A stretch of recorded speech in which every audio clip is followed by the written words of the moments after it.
ये महापुरुष जब जितने प्रचारक हैं अपने देश में, इनको किसी को कुछ नहीं जाता। ये रामायण के वक्ता जितने हमारे देश में हैं, ये सिद्ध करते हैं कि पार्वती को माया लग गई, गरुड़ को माया लग गई, ये सिद्ध करते हैं। अगर गरुड़ को मैंने एक बार मानस सम्मेलन हुआ था इलाहाबाद में, प्रयाग में, तमाम रामायणी योद्धा के आए हुए थे। मैंने ऐसे कह दिया, मैं जरा मुफ्त हूँ, कि अगर कोई रामायणी कहता है कि गरुड़ को माया लग गई, शंकर जी को माया लग गई और पार्वती को माया लग गई, अगर ये कोई कहता है कथावाचक, तो हम ये क्यों न मान ले कि तुलसी को माया लग गई और माया लगी अवस्था में पूरी रामायण लिख गए। अरे ये भी तो हो सकता है। जब भगवान को माया लग जाएगी, शंकर तो स्वयं भगवान है, पार्वती तो स्वयं भगवती है, जब उन्हीं को माया लग सकती है तो तुलसीदास कहाँ से रंगा के आए। हो सकता है इनको भी माया लग गई हो 10-20 दिन को, और उसी अवस्था में रामायण लिख गए। अब सारे रामायणी उठ के चलने लगे 5-6। हमने कहा कोई रामायणी नहीं उठेगा, इसका उत्तर दे। हम जब जब सम्मेलनों में गए हैं तो एकदम जैसे ये प्रणय हो जाएगा, ऐसी अवस्था पैदा कर देते। कोई रामायणी नहीं उठेगा, इसका उत्तर दो। या तो कहो कि तुलसीदास महापुरुष थे, उनकी वाणी राम वाणी है और एक एक अक्षर सही है, और भगवत प्राप्ति के बाद माया कभी नहीं लग सकती, ये वेद की फिलॉसफी है। और अगर ये सही है तो पार्वती को माया और शंकर जी को माया और गरुड़ को माया, ये जो सदा के माया तीत है जिनकी नौकरानी है माया, उन्हीं को लग गई। ये कैसे आप लोग कहते हैं? अब हिम्मत क्या है, बोलेगा क्या? क्या बोल सकता है विश्व में कोई? उनको नॉलेज ही नहीं विचारों, तो हैरान रह जाते हैं कि तो बात तो सही है, अब मैं क्या कहूँ इसके उत्तर में। उनके गुरुओं ने कुछ पद तो थियरी समझाए नहीं थी, जानते नहीं, पब्लिक का विरोध करते हैं बस रामायण की चौपाई बोल बोल।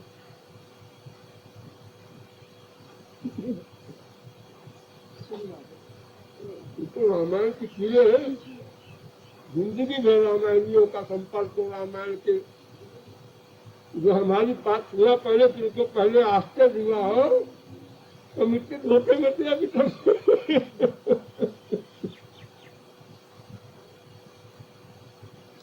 और इन गधों को देखो, अहंकार मेरे पास आ जाए, जितने इंडिया के बड़े बड़े प्रचारक हैं, महामंडलेश्वर हैं, 10 दिन में मैं समझा दूं उनको फिलॉसफी। नाक हमारी हम महाराज के नीचे बैठेंगे, 1000 तेल और बना लेंगे आपके साल, बिल्कुल बात।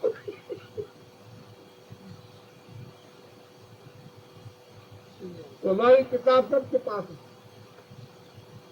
बाबा लोगों के पास जो वक्ता है इंडिया में, सबके पास, लेकिन बोल नहीं सकते। कहते हैं कृपालु जब तक स्वयं न पढ़ावे इनकी फिलॉसफी कोई बोल नहीं सकता।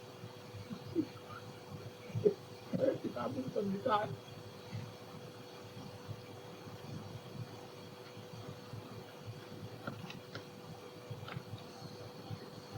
अब उनसे पूछो कि हमारे इतिहास में जितने जगत गुरु शंकराचार्य को छोड़ के और आचार्य और जितने काप के महापुरुष हुए, 100 में 99 सब गृहस्थ, और सारे महापुरुषों की दादी गोपियां सब गृहस्थ,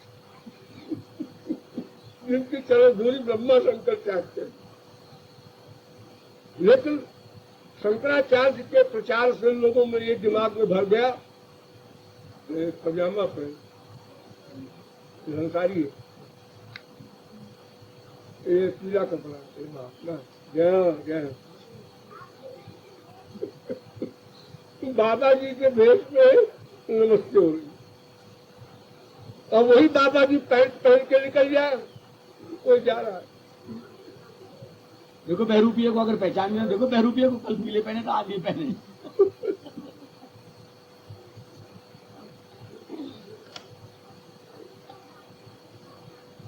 दो चार हमारे मिलने वाले जो मुझे देखते हैं जो पीले कपड़े पहने, खाएगी तो हज तो करने जाएगी। अरे अगर कोई ये नहीं खाएगा, कोई अपराध न किए होगा तो भगवान के शरण में जाएगा तो।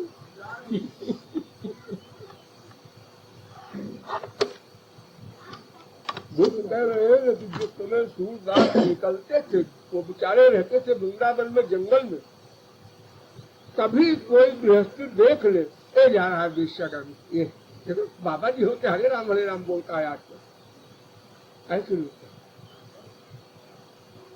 पुरानी लाइफ।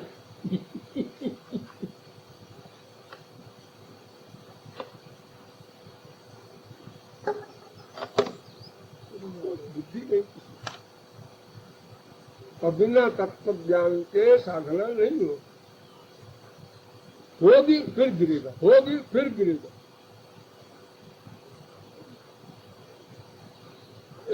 तो भगवान के बारे में कभी प्रश्न न करना। उनके काम देखो, एक फिलॉसफी समझ लो सारे जीवन के लिए। भगवान और महापुरुष एक है, एक बात ये। दूसरी बात, इनके जितने भी काम होते हैं योग माया से होते हैं। दो प्रकार की पावर होती है, एक माया, एक योग माया।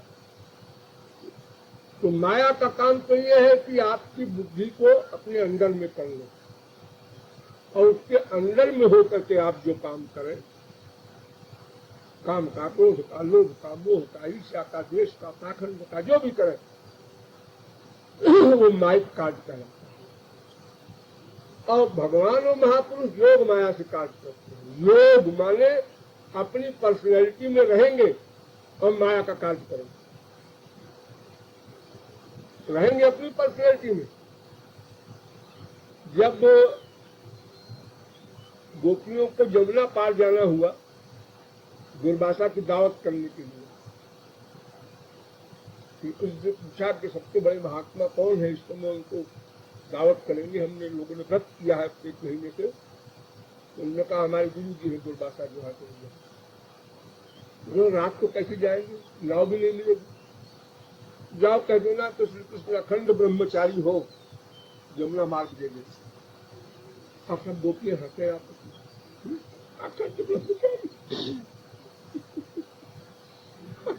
क्योंकि सुनी बात को कोई न माने ठीक है, अपनी अनुभूत बात न माने कोई जो पीछे पीछे घूम रहे हैं श्री कृष्ण हमसे प्यार कर ले, हमसे प्यार कर ले, ऐसे बोलते हुए वो गाली खा रहे। तो अष्ट महासखिया जो थी ललिता विशाखा, उन्होंने कहा कि ये भी वेद की ऋचा है, नहीं जानती। उन्होंने कहा अरे चल कह देते हैं, अपना क्या बिगड़ता है, नहीं मार्ग मिलेगा तो फिर आते हैं इनके पास, चलो तुम कहो अपने पास सामने। तो हमारे कहने से मार्ग नहीं दिया जमुना ने, गई कहा रोड बन गया फूलों का जमुना के ऊपर। अब सब हैरान होती, तो वेद की ऋचाएं ललिता विशाखा को तो मालूम, जो नई नई गोपियां उम्मीदवार थी, कल गई दुर्वासा के पास, उनसे भी कह डाला हिरदा ऐसा ऐसा। श्री कृष्ण ने कहा, जमुना ने मार्ग दे दिया। वो मुस्कुरा के रह गए। अब लौटना हुआ, खूब खाया दुर्वासा ने, कई मन सब का खाना खाया। उन्होंने कहा स्वामी जी अब हम लोग जाएंगे, कैसे जाएं? उन्होंने कहा जाओ जमुना से कह देना कि दुर्वासा अगर दूब के सिवा कभी कुछ न खाए हो तो जमुना मार्ग दे दो। अब ये भी उसी प्रकार का अनुभूत विषय, मेरे आंख के सामने मनो खा गए हलवा पूरी। आप कहते हैं कि दूब के सिवा कभी कुछ न खाया हो, खैर चलो भाई कह देते हैं, फिर मार्ग मिल गया। तो वेद की ऋचाओं ने कहा कि ये गुरु तेरा दोनों ऐसे ही है, यमुना भी मिली हुई है इनसे। चलो श्री कृष्ण की बात करते हैं हम लोग। फिर श्री कृष्ण के पास गई, तब उन्होंने रहस्य समझाया जो मैं बता रहा हूँ कि देखो हमारे काम को तुम लोग मत सोचा करो, हमारे पास योग माया की शक्ति है, उस शक्ति से हम माया का काम करते हैं और सब अनुभव में सत्य आ रहा है। अर्जुन खून कर रहा है, बाण चला रहा है, मर्डर हो रहा है, लेकिन अर्जुन जिसका मर्डर करता है उसमें श्री कृष्ण को देखता है उसकी पर्सनल हालत ये है, लेकिन दुनिया जो गवाही है वो देख रही मर्डर कर रहा है। अब ऐसा मर्डर इसको दुनिया में सब बुरा कहे। कर्ण के रथ का पहिया धस गया कीचड़ में युद्ध करते करते, तो रथ का पहिया निकालना, रथ आगे कर ले सूखे में, रथ चले युद्ध करे। श्री कृष्ण कहते हैं मार मार मार, अच्छा मौका तो सामने से नहीं मार सकता कर्ण को, अब मार। सुन लिया कर्ण ने। अब निहत्था बेचारा उठा रहा था पहिया को, तो उसने कहा छात्र धर्म मवेक्षस्व। अरे श्री कृष्ण तुम तो भगवान हो, मैं जानता हूं, क्षत्रिय का धर्म क्या है इस पर विचार करो, क्षत्रिय का धर्म क्या है इस पर विचार करो। तो श्री कृष्ण ने उत्तर दिया वह धर्म ते तदा गता, जब तुमने अनाचारियों का साथ दिया तब तुम्हारा धर्म का सिद्धांत कहा गया था, तुमने क्यों साथ दिया कौरवों का? तो शास्त्र कहता है कि अनाचारी को अनाचार से मारो, अन्यायी को अन्याय से मारो, मारो ताकि संसार से अन्याय खत्म हो। 420 वाले के साथ 420 करो। किसी 420 को पकड़ने के लिए पुलिस सिविल ड्रेस में जाती है, दुनिया भर का 420 करती है, उसके गैंग में मिल जाती है। पकड़ो किसी प्रकार पकड़ो, उनको इनाम मिलेगा। जो पुलिस वाले तुमने भी 420 की इसके साथ रहो, तुमको भी दंड मिले, मुझे कैसे मिलेगा जी?